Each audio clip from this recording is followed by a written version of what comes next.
தம்பி, ஏன் தம்பி அந்த பொண்ணுக்கு எப்படி இருக்கு? எந்த பொண்ணு? அதான் விபத்துல சிக்கி ஆத்துல அடிச்சிட்டு வந்ததுன்னு சொன்னியே, நான் கூட அவளை வந்து பார்த்தனே. அம்மா, அவ உடம்பு குணமாயிடுச்சு. ஆனா என்ன சிவா? விபத்தினால் ஏற்பட்ட ஷாக்ல அவ மூளை பாதிச்சிருக்கு. அப்படின்னா? விபத்து நடக்கிறதுக்கு முந்தி அவ வாழ்க்கையில் நடந்த எந்த சம்பவமே அவ நினைவுக்கு வரல. அவ பேரே அவளுக்கு மறந்து போச்சு.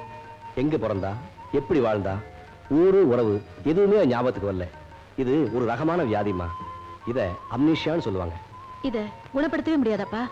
நாளடைவில் குணமாகலாம், ஆகாமலும் போகலாம். Good morning doctor.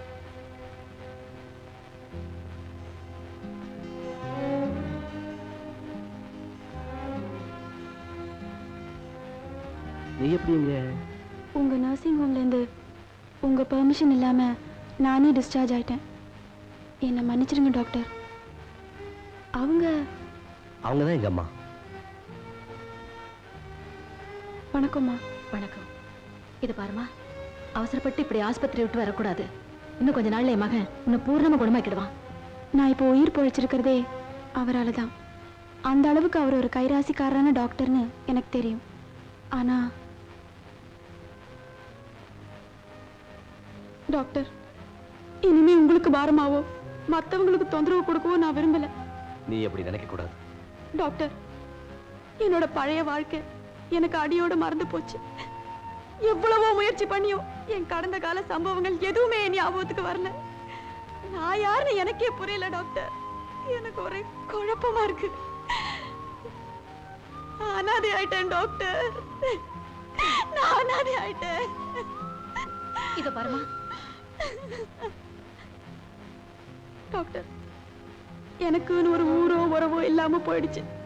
நான் எங்கிருந்து வந்தேன் எனக்கு தெரியல, எங்க போறதுன்னு எனக்கு புரியல. ஆனா ஆனா எவ்வளவு நாள் தான் நான் இங்கே இருந்துட முடியும்? நான் வரேன் டாக்டர். நில்லுமா.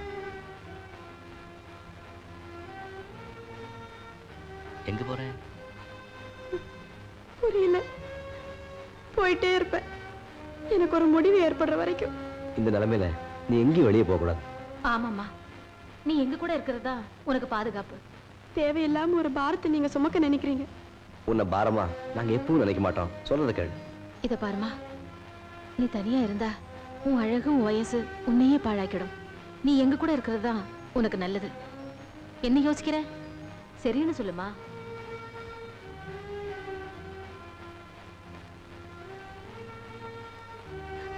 உங்களுக்கு எப்படி நன்றி சொல்றதுன்னே தெரியலம்மா. சிவா, இப்படி கொஞ்சம் வாயே.